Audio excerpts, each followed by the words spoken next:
Hi there, welcome back and thanks for joining me once again on the channel. So, recently you've seen the 32nd scale classic Matchbox review I did on the Spitfire Mark 22/24. Now we get into the real meat and potatoes of the range. Probably the best seller I think that they had, certainly equal to the Spit, was the Messerschmitt BF 109E from the Battle of Britain.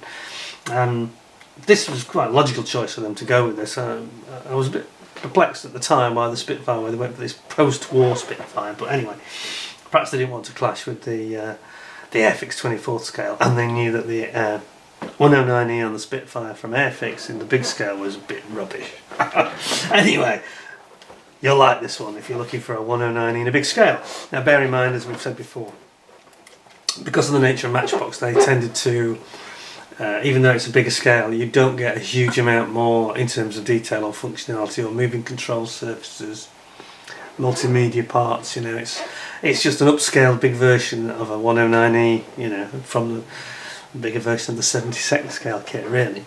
So and obviously they have soft panel lines, we've noticed that, but let's take a look and see what this is like, because this is quite a historic aircraft. It actually pictures the aircraft of Adolf Galland, the Luftwaffe's Battle of Britain and beyond World War II fighter ace.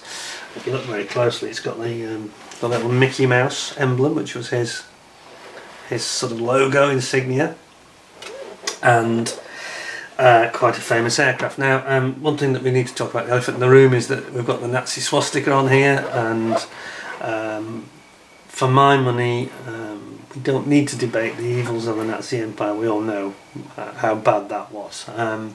However, we've got a lot of manufacturers today that won't give you a swastika, so you can't actually, without going aftermarket, make the kit look authentic. And Airfix, I'm afraid, you are one of the biggest culprits on this. I don't understand it. I can understand them maybe having a different version for certain markets like Germany, and I don't really understand their logic either. It's like airbrushing history, and I don't agree with any of that. To know how evil the Nazis were, we need to know about it, not pretend it didn't happen. That's crazy. But anyway, we won't get bogged down with that. So the aircraft here is depicted exactly as it would have been the Battle of Britain. You have obviously mentioned the swastika, but these are the things that people often say, what's that, what's that? Well, these are actually the way the Luftwaffe used to denote fighter aces' kills. So when they shoot down an aircraft, they'd put a little bar on the tail, whereas the Brits and the Americans, allies, you know, the French, they would put them sort of over near the cockpit. No idea where this came from. I'm not too sure what the history of that is. If anybody does know, please comment below the vid, because I'd love to hear about it. But anyway, that's certainly the style they had, and this is the aircraft we've got. So, it says here, a bit like the style of the previous Matchbox, this is PK-502, so it's the next one in the range after the Spit. And you've got this rather nice sort of diagrammatical representation of the 109E cockpit, with its very modern style of stick, which they were quite advanced with this, their yoke stick. It was almost like a joystick, and they were kind of ahead of their time with that, I think. And it says, fully detailed cockpit, Daimler-Benz 601AA engine, detachable engine panels, movable control surfaces. Movable control surfaces. Those are very, very important words. Movable control surfaces, really? Suddenly, I'm already getting more excited about this, so maybe they listened to what I said. I don't think so, it's 45 years ago, but anyway, I was going to say, maybe they listened to what I criticised in the Spitfire, because there was no movable parts, although it did have gun bays, which was quite good. On the side, we'll see that later, on the side you've got this slightly sort of caricaturised, which I'm not that keen on, sort of a picture of the Daimler-Benz engine, as you can see. So obviously that's going to be reasonably detailed. I mean, all you need to do with this, you know, to make it modern standard, is to get, there are aftermarket kits you can get that you can use on this. Somebody else has done a 109E, haven't they? I'm trying to think who it is now, but there's 2 or 3 other manufacturers, and their kits can always be applied to this. Then you've got this rather nicely detailed cockpit area, as well as the engine, and then of course it tells you about the colour call-outs you've got. And these are definitely World War II ones, so we've got the JG-26 Jägerswärter Commodore, that's Adolf Galland, France in 1941, so actually it's post-Battle of Britain. Then you've got the Slovakian Air Force, interesting choice, on the Russian front. And then you've got, so obviously the Slovakian Air Force was a German sister Air Force. And then you've got the Richthofen Le Havre. Now the Richthofen squadron is a squadron that Hermann Göring used to lead after Richthofen's death in World War One.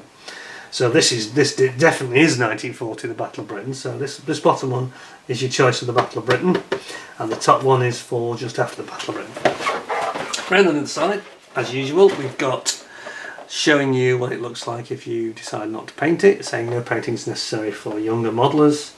I don't think they chose great colours here. I don't know why they've gone with this sort of weird brown and greeny brown. Just a green and a brown, or a green and a grey for me would have been a better choice, but anyway. And it's got a pilot figure, although he doesn't look like Adolf Galland, does he? He looks like a Brit. So send him a lamp to me, but anyway, let's have a look what's in the box. We don't want to get too bogged down about the personalities of the pilots. So, take the box lid off and put that somewhere nice and safe over there, and see what we have. Oh yes, here we go. So I've been at it with the desiccant gel packs. This is to take the moisture out and protect the decals. And we seem to have less sprues than the Spitfire had. I think there's one sprue less. Yeah, there's only 4 sprues plus clear parts. Spit had 5 plus clear. We've got a colour call-out sheet again, which for some reason is not coloured. I thought that would have been in a colour, but anyway, ironic, isn't it? And then we've got decals and instructions. So let's go with them first and have a good look at this. Now the decals, these look a little bit more war weary, to be honest. Zoom you in so you can see. Right, now then. Yeah, so we've got the tissue, but it's a little bit. Oh no, it's okay. It's coming away clean. Well, I won't pull it all the way, but that will come away cleanly. Now this is the reason why I use these gel packs, to stop this from absorbing any moisture in the atmosphere, and then they bond kind of permanently to your decals, and then when you get them off they just leave fibres behind. It ruins them. And Matchbox's tissue they use is very bad for this, in fairness, so it's not their best point, I've got to be honest. But yeah, you've got your crosses, top of the plane, underneath the wing, swastikas.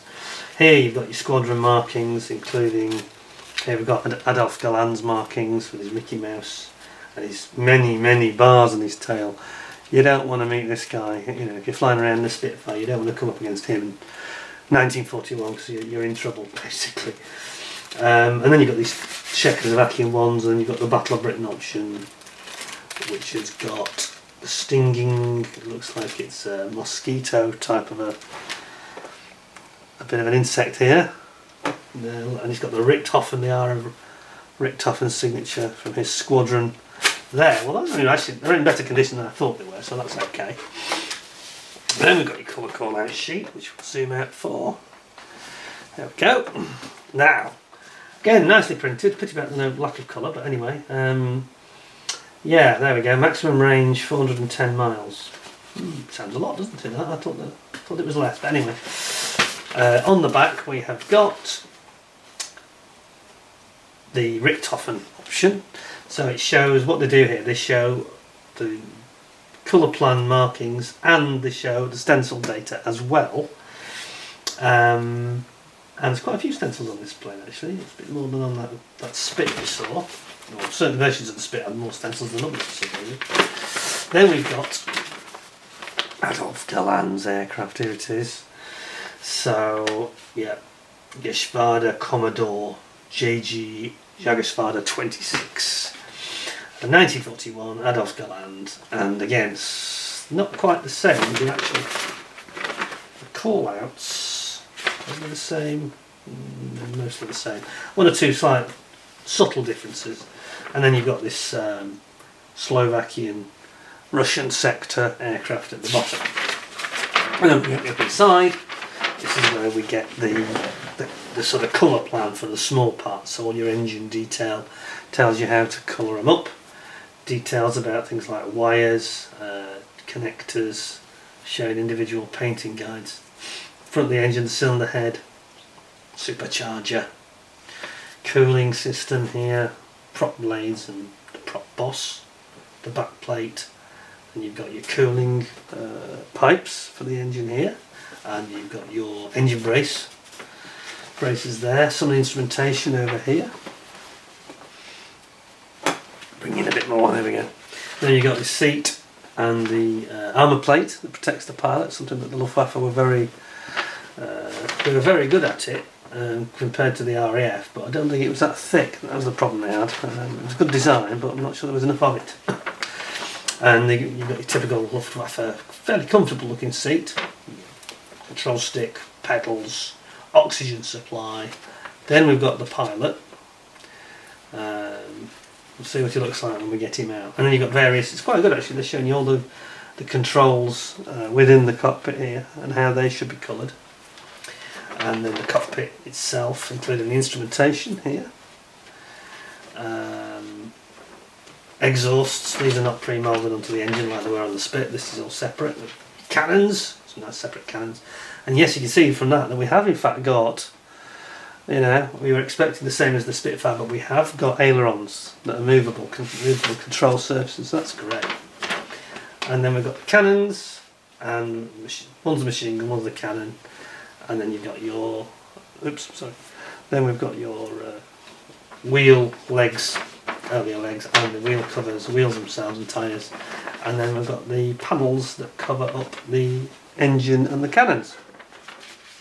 And of course, we've got the usual Humbrol colour call-outs down at the end. All good. So again, we're going to jump into the instructions, which will be this strange sort of non-introduction style. It just goes straight into how you build it without any blurb at all. So we start off with the Daimler-Benz engine. Here it is, which looks quite good actually, looks quite detailed. And of course it's unlike the Spitfire, it's inverted the Daimler-Benz.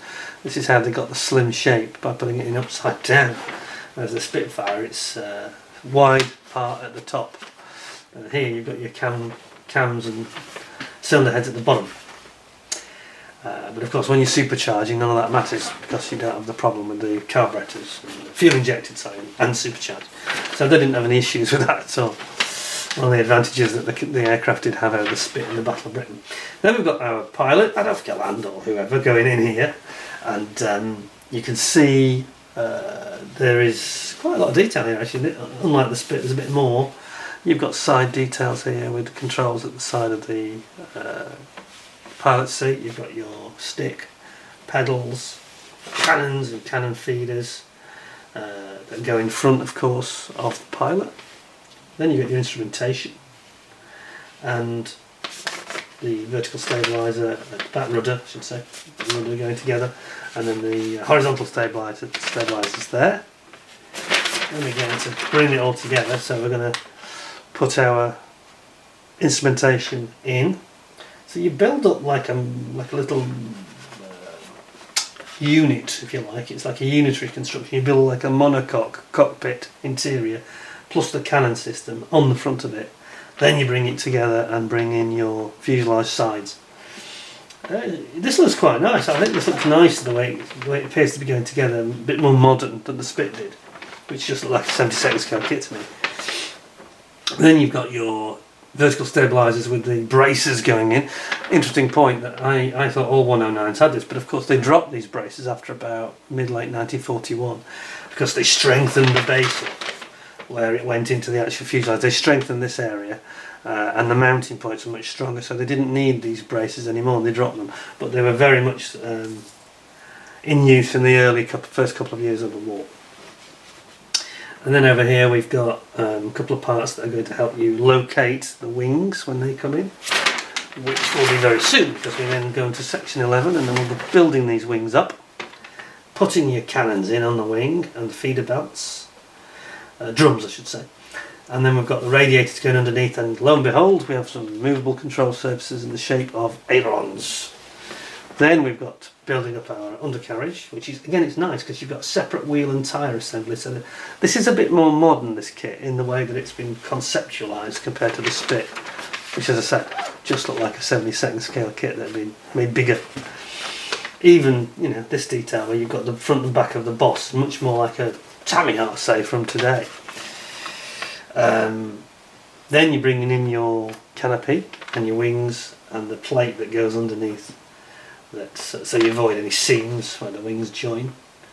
And then you're bringing in your engine. Again, very modern, the style of this. It's like unitary construction. It's a bit like the Tamiya Spitfire, where you bring it all in units together near the end. Adding your engine braces here, and then here you actually bring it in and fit it into the bulkhead at the front of the cockpit of engine, and it goes into the fuselage like that. And then you're bringing it all together. So you're bringing in your completed spinner and prop. You've got two cowlings that are in half. Pity it's a half because you're going to get a seam line. You might have to work on that. I'm sure it won't be a bad one though because it's Matchbox. And then you've got your cowling cover which just goes over the top. And then you're almost done really, because then you've just got the ancillary bits that need to go on, like your balancer, counterbalancer weights on the control surfaces, and your gear going in, and some pitot heads and things. That's it really. Job done. That looks significantly better, I think. It just looks it's quite a lot more modern, doesn't it? The style of it. It's almost like they were built 10 years apart from the Spitfire, which was nice, but it was just a little kit made big. This has been thought out, and it's in units, and you're building up separate units, bringing them all together as a concept at the end, and it's very similar to what we do today with a lot of the kit. Interestingly, just zoom in on this one has actually got this separator again to stop the parts from flying around. And it even says on the separator cardboard, if you can just read it, hope you can make this out. Yeah, you can. It says PK-501/2. This is PK-502, of course. So it's actually telling you it's specific to those models, which is great. So let's have a look what we've got in here. So first of all, we've got our clear parts. And I personally have bagged these up for safety in a little bag, so we don't get any scratching, or rather any more scratching. Given it's 46 years old, sorry, 45 years old to be specific, and we don't want any more, because we have got one or two here which we'll just polish out. But one thing you do notice with this is that these are quite big and chunky, the actual glass. I'm not saying it's not in scale, but I think it's probably doubtful when you see how thick it is. But there's a charm to it. I quite like it. It's chunky. It's not overly done. And it's less noticeable on the front and the rear of the canopy. It's really in the middle you notice it. It does look quite thick. Not sure if you can make that out, yeah? Yes, I think you can. You can. So yeah, it's a bit of a chunky thing. But it's on a good sprue to keep it protected. That's quite a good design, and it looks nice. It looks right shape and everything. It looks fine. Just wants a little bit of polishing to clean it up, I think. And so that's a good start. Then, what are we going to go into? Let's go into the brown sprue, where we have got fuselage. Here we go. Right then. So we've got our left and right fuselage. We've got our cover for the engine, the covers that go over the machine gun cannon, I should say, on the nose. Then you've got your radiator covers, back of the back plate for the spinner, hands for the pilot, spinner itself, which is here. Nice one as well. And of course this has got the cannon firing through the centre of the spinner, so it's got the open spinner. Then we've got our pilot. Now I have to be honest, I don't know whether you can make this out. To me, he doesn't look as good as the Spitfire pilot. The pilot in the Spitfire was really good. It was the best part of the kit really. It was really detailed. This one's a bit softer and a bit... looks okay. It's no worse than the Tamiya Spitfire Mark 9. I mentioned that again because it wasn't the finest pilot in recent years. Whereas the kit was. The plane was great. But the pilot let it down slightly, so I avoided using him for obvious reasons. The standing pilot was quite nice, but the sitting pilot, no, it was hopeless. So that's actually a really rather nice sprue. I'm not sure about the chocolate brown colour. Again, they've chosen strange colours here. This brown should have been green. I think if they made this green, or even pale blue, you know, like the sky blue underneath, that would have made more sense for me, but not this weird chocolate colour. But apart from that, there's a little bit of flash actually. I don't know if you can make this out. There is some flash around here. Not really so much on the parts, maybe just a hint of it, but yeah, maybe on the hands there is. Nothing much there. Soon clean that up, not a problem. Then we're on to the wings. I've got to be careful how I hold it so I don't break anything off. So, this is this almost like another chocolate brown. It's like milk chocolate this time for the dark chocolate. We've got our blades for our propeller. We've got the control wheels for the cockpit. Various parts of the radiator system. Here is our armour plating for behind the pilot's head, which looks very good actually, I've got to say. Nicely done. Nicely the way they've done these tyres with the moulded treads. And then you've actually got on this side you've got the wheels themselves, which look really excellent, I've got to say. That's much nicer than the Spitfire kit was. And then you've also got these ailerons. Look, you can see those are the ailerons and the cutout for the aileron there. So you can have posable ailerons, which is really good and was really missing in the Spit. So very, very good. You've also got your pilot's rudder pedals, rudder control pedals there. Looks really good. Oh, and there's a bit of whoops. Just get the focus in. We've got the horizontal stabilisers here as well. Okay, I'm going to be careful with that one because I think one of the parts is just trying to get off the sprue, so I'm going to be extra gentle with it. Put that back there. Okay, 2 more to go, and again the other half of the wings underneath. So we've got the cannon blisters here, which is good. This looks a bit more nicely moulded, I think, than the Spit was as well. It's a bit more details gone into this. For example, on the engine, you can see all the ignition leads here that are built in. Can you see that? Yeah, it's quite nicely done here and here. A lot of detail around the bolts for the cam covers. Detail in the wheel well, which is quite nicely done. Apart from apart from the ejector pin, it's not. It's actually part of the moulding. So take the notice of that.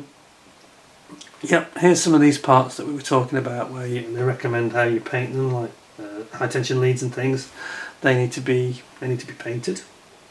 You've got your pilot's seat here, which is quite nicely done. Engine braces here. More detail on this side. There we go. There's your engine braces. Here's your cutout for your ailerons, and there we have the elevators separate. Again, they're posable as well, so that's very good. You know, it's a big step forward, this one, isn't it? Really, I think that's quite nice. And then, last but not least, we have got another black sprue. In this kit, it's the only black sprue, to be honest. And again, they've done this a bit better. Look at the instrumentation here. Look at this. Now that's been done much, much nicer, hasn't it? When they've actually got the instruments cut out. You could probably get a decal or some aftermarket and really detail that up, I suspect. Here you've got your drums for your ammunition for the cannons.